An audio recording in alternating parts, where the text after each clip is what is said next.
अस्सलाम वालेकुम स्टूडेंट्स। आज का हमारा टॉपिक है working of DNA, that how does a DNA of chromosome perform its function.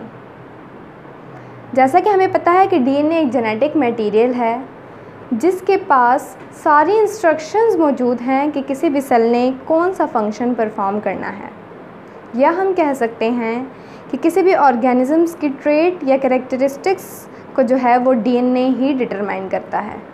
ये अपना रोल कैसे परफॉर्म करता है कि ये इंस्ट्रक्शन देता है सेल को कि वो स्पेसिफ़िक प्रोटीन जो है वो सिंथेसाइज़ करे या स्पेसिफ़िक प्रोटीन्स की फॉर्मेशन करे, और उनमें से कुछ प्रोटीन्स जो होती हैं वो स्ट्रक्चरल रोल प्ले कर रही होती हैं, यानी कि जो ऑर्गेनिज़म्स के स्ट्रक्चरल पार्ट्स होते हैं उसको बनाने में रोल प्ले कर रही होती हैं, और कुछ प्रोटीन्स जो हैं वो एज अ एंजाइम्स एक्ट कर रही होती हैं।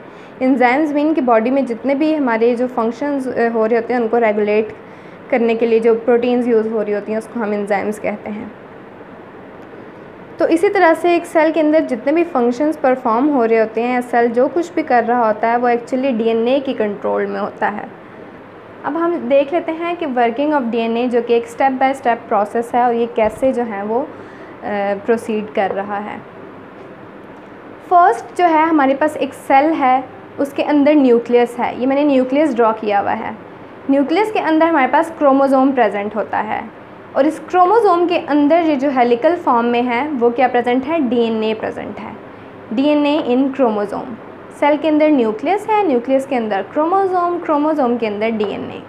अब फर्स्ट स्टेप में क्या हो रहा है कि sequence of DNA nucleotide. DNA nucleotide means के डीएनए का जो है एक पार्ट हम कह लेते हैं, उस पार्ट को हम कहते हैं कि ये जीन है। यहाँ जैसे मैंने शो किया हुआ है कि डीएनए का ये क्रोमोसोम के अंदर डीएनए है और उसका एक पार्ट हमने लिया है जिसको कि हम कह देते हैं कि ये जीन है या डीएनए न्यूक्लियोटाइड्स हैं।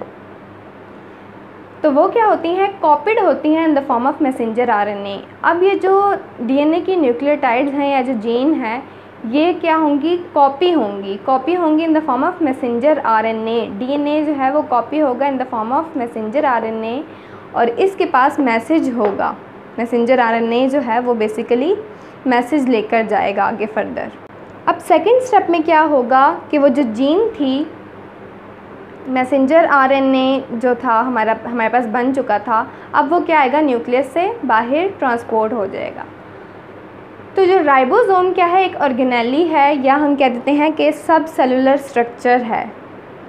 सेल्स के अंदर जो हैं वो सब सेलुलर स्ट्रक्चर्स होते हैं जिनको हम ऑर्गेनेली कहते हैं, और राइबोसोम भी एक ऑर्गेनेली है जिसका फंक्शन ये है कि वो प्रोटीन सिंथेसिस में हेल्प करता है।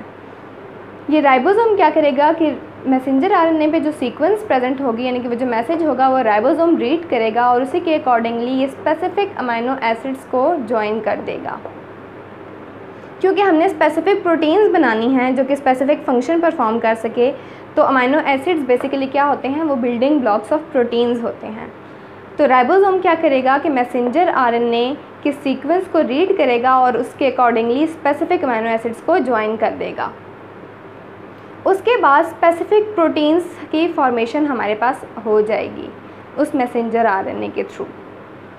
अब वो जो स्पेसिफिक प्रोटीन्स होंगी वो क्या करेंगी, या तो वो प्रोटीन्स दो टाइप्स की होंगी, या तो स्ट्रक्चरल होंगी या तो फिर एंजाइम की फॉर्म में होंगी, जैसा कि हमने पहले भी डिस्कस किया था। अब ये स्पेसिफिक प्रोटीन्स क्या करेंगी कि किसी भी सेल या ऑर्गेनिजम्स की कैरेक्टरिस्टिक्स को जो है वो फॉर्म करेंगी। तो इस तरह से एक डीएनए जो है वो अपना काम करता है कि कैसे उसने एक जीन के यानी कि डीएनए के एक सेगमेंट के थ्रू मैसेंजर आरएनए जो है वो बनाया, और फिर उसके थ्रू स्पेसिफिक प्रोटीन्स हमारे पास कैसे बनी।